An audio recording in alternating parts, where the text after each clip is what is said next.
went back and looked at Barron's first start, what did you like about what he did on Sunday, and where were some of the areas that you kind of focused with him on improving this week? Yeah, he got ready in 1 week, and we really look at the whole process, and it was really a good week for him.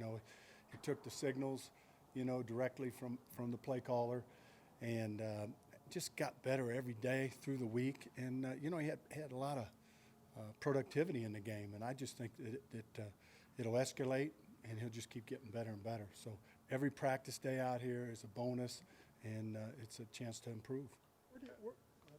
Pat's had 7 pass breakups, just 1 pick so far. Do you see him putting himself in position to make those plays as the year goes on? Yeah, absolutely. You saw he probably could have picked one late in the game, and he feels like he could have.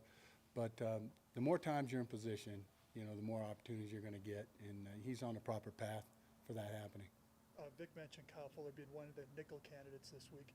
What kind of transition is that for a player like him to move inside? We're working a lot of guys in there, but he's been in our system a while, so he knows how it works.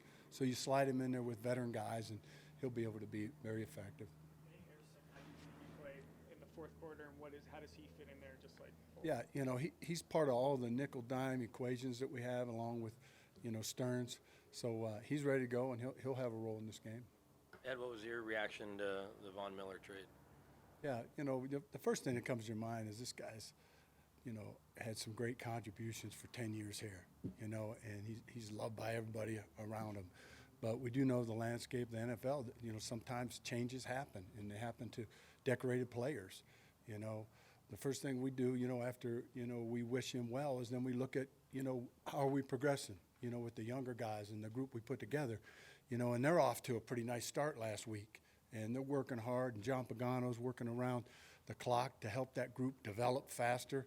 And you're going to look up in a couple of weeks, and we're going to have Bradley Chubb in there. So there's a lot of positives coming, our way. And I just thought last week, key sacks at the end of each half, to help us that were really important that came from that group. How effective can a guy like Purcell be along the defensive line if he has to wear the cast or speaker? Yeah, I think he can be fine. A guy in there, we always looked at, is it a club or is it something where he can have his fingers? If they can have their fingers, it helps them a lot, and that looks to be the case. What is Jonathan Cooper's ceiling? What's that? What is Jonathan Cooper's ceiling? I don't know that. I think time will tell. The one thing we like about him, he's so tough and he works so hard. And you put that combination together, he could be pretty darn good. When you have guys like Bassie and Dawson who haven't practiced with you for so long, when they get back on the field, how do you try and integrate them? Yeah. The first thing I told them was glide into yesterday. Glide into that.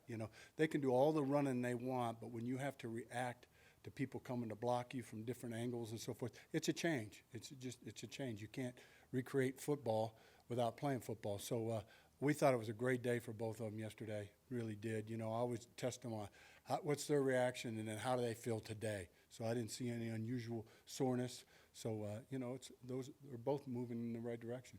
Draymond said after the game on Sunday, he feels like he's been having a good season, even if the numbers didn't necessarily show up like they did on Sunday.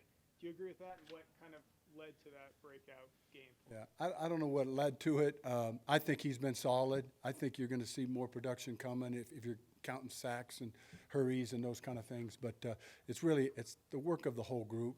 And if everybody does their job and they're playing with great effort, so good things are going to happen for him. What are some of the challenges the Cowboys offense poses with or without Dak? They're really good. Their line has quality players.